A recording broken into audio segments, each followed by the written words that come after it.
It was just past noon when the halls of the Philippine Congress erupted with applause, echoing through the grand chamber and spilling into the corridors. The energy was electric, a rare moment of unity and celebration that would be remembered for years to come. Congress approves $1 billion military loan. A new era dawns, blared the news tickers, their bold letters racing across screens in homes and offices nationwide. The announcement was more than just a headline. It was a signal that the country was stepping onto a new stage.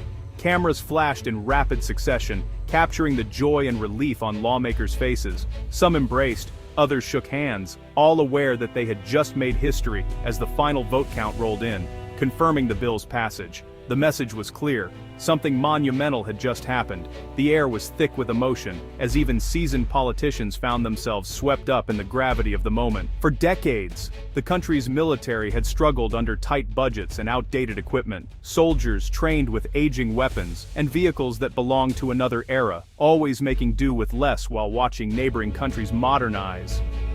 Suddenly, with the stroke of a pen, that era was over. The signing ceremony was more than a formality. It was a turning point, a promise that the nation would no longer be held back by the past.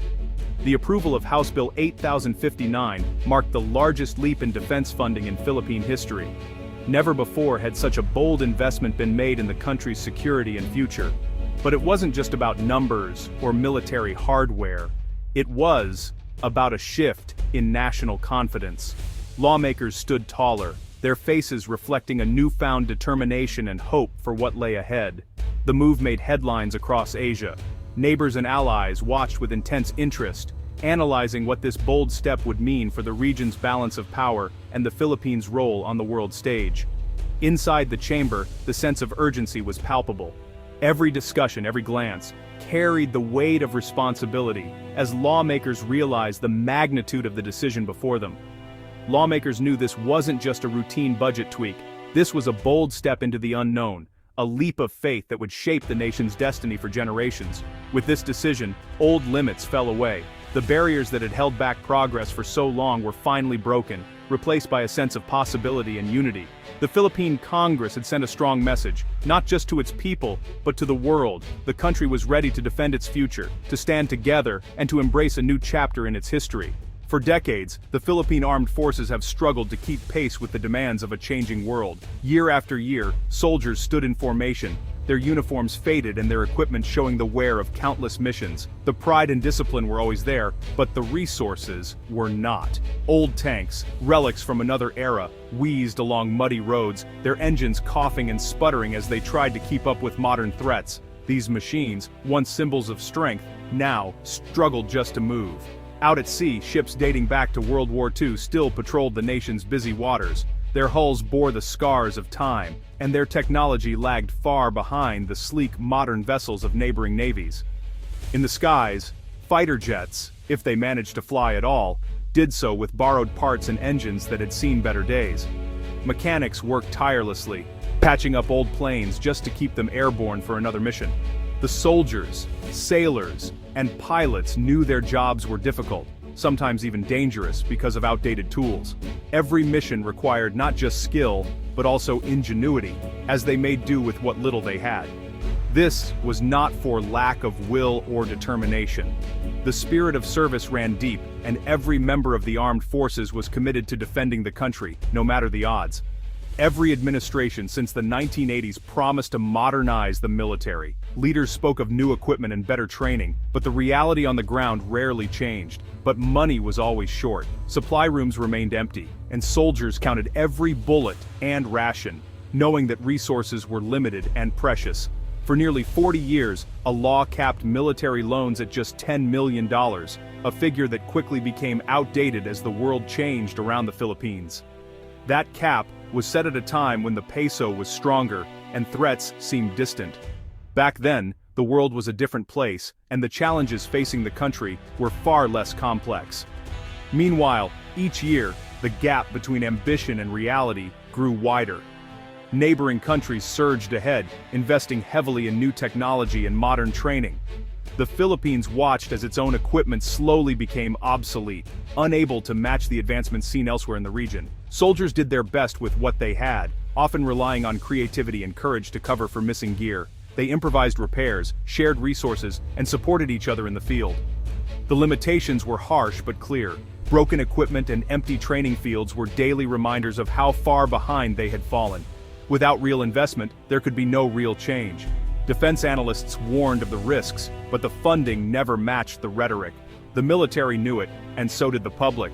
Citizens watched parades with pride, but also with concern, hoping for a day when their defenders would finally have the tools they deserved. House Bill 8059 changed everything. The law smashed through the old $10 million loan ceiling, setting a new cap of $1 billion. No longer would the military be forced to settle for scraps. Now, real modernization was within reach. The bill itself is straightforward but powerful. It allows the Department of National Defense to negotiate loans directly with foreign banks and governments. The funding is strictly for military hardware, technology upgrades, and training. Each purchase must be approved by both Congress and a special oversight committee. Transparency is built into every step. The law requires regular reporting to both lawmakers and the public. Every peso and dollar must be accounted for. Misuse of funds will be prosecuted swiftly and publicly. More than paperwork, House Bill 8059 is a declaration. It says the Philippines will no longer accept being left behind. It's a bold invitation to a new era of strength and self-reliance. The Philippine Navy is entering a new era as it finally retires its oldest ships, vessels that have served for decades, some even dating back to World War II. These ships, once the backbone of the fleet, are now being honored for their service and decommissioned, making way for a modern navy. In their place, state-of-the-art frigates and patrol vessels are joining the fleet. These new ships are equipped with advanced radar systems, guided missiles, and stealth technology, giving the Navy a significant boost in both firepower and survivability. The Philippine Navy will now be able to respond faster and more effectively to any threat at sea. With these upgrades, the Navy can patrol the West Philippine Sea with renewed confidence, no longer hampered by outdated equipment. Sailors will feel empowered, knowing they have the tools to protect the nation's maritime interests. The transformation isn't limited to the Navy. The Philippine Air Force is also receiving new fighter jets and modern transport planes, expanding its reach and capabilities. These aircraft will allow for faster response times and greater flexibility in both defense and humanitarian missions. Outdated helicopters, once the workhorses of the Air Force, are being replaced with advanced models that can fly farther, faster, and safer. These new helicopters will be crucial for search and rescue, disaster response, and troop transport. Drones and cutting-edge surveillance equipment are also being introduced, providing real-time intelligence and enhancing the nation's ability to monitor its skies and borders. This technology will help prevent threats before they reach Philippine soil. For the first time in decades, Filipino pilots will fly with pride, not worry. They'll take to the skies in aircraft that match the best in the region, knowing they can defend the country and return home safely. The Philippine Army is also undergoing a transformation. New armored vehicles and advanced communication systems are being deployed, making ground forces more mobile, better protected, and more connected than ever before. Modern rifles, improved body armor, and night vision equipment will soon become standard issue. These upgrades will give every soldier a fighting chance, day or night, and increase their survivability in the field. But it's not just about new gear. Training programs are being overhauled, with more advanced exercises and realistic scenarios to prepare troops for any situation they might face. Soldiers will learn to operate new vehicles, master new tactics, and use the latest technology.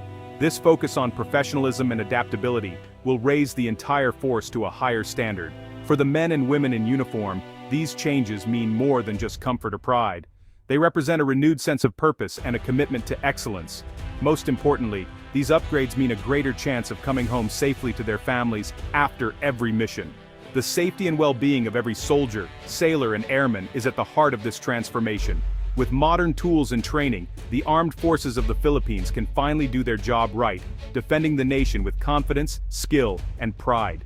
The Philippines doesn't exist in a vacuum. In recent years, the South China Sea has become a flashpoint. Chinese ships, both military and civilian, have pressed closer to Philippine territory. Skirmishes have become more common. Fishermen worry. Coastal towns stay on alert. The world is watching.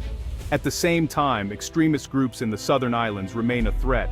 Piracy, smuggling, and terrorism flare up with little warning.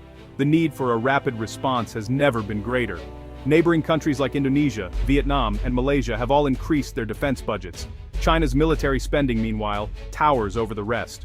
The Philippines, with its old cap, was falling dangerously behind. The new law is not just about catching up, it's about survival. It's about making sure the nation can stand its ground in a dangerous neighborhood. Money brings opportunity, but also risk. The Philippine public knows this well. Corruption has haunted big government projects in the past. Lawmakers were determined not to let history repeat itself. House Bill 8059 has strict safeguards. Every loan agreement must be reviewed by an independent oversight committee. Regular audits will be conducted by the Commission on Audit and reported to Congress. Any irregularities must be investigated within 30 days. All contracts are subject to public disclosure. Civil society groups and journalists can inspect the documents. Whistleblower protections have been strengthened. If anyone tries to steal or mismanage funds, they will face swift punishment. The message is clear. The era of secret deals is over. The people's money belongs to the people, and everyone is watching. Borrowing $1 billion is not a small step. It's a serious responsibility. The loan will need to be repaid over time, with interest. Critics warn the debt could become a burden if not managed well. They point to past scandals and the dangers of over-reliance on foreign suppliers. But supporters see huge rewards. Modern equipment could save lives and protect national resources. The local defense industry may get a boost as new contracts flow in. The hope is that with better security, investors will also feel safer, growing the economy. There are risks, no doubt, but doing nothing is also risky. In today's world, weakness can be an invitation to bullies and aggressors. The challenge is to spend wisely, stay transparent, and keep the country's interests first. This is a calculated gamble. History will judge whether the bet pays off. For many Filipinos, the new law is not just about ships and jets, it's about dignity. For years, the country had to beg or borrow used equipment. Now, Filipino soldiers can stand tall, knowing their country believes in them. There's also hope for the economy. Defense modernization means new jobs, not just for soldiers, but for engineers, suppliers, and local industries. Training programs and scholarships will inspire young people to serve and innovate.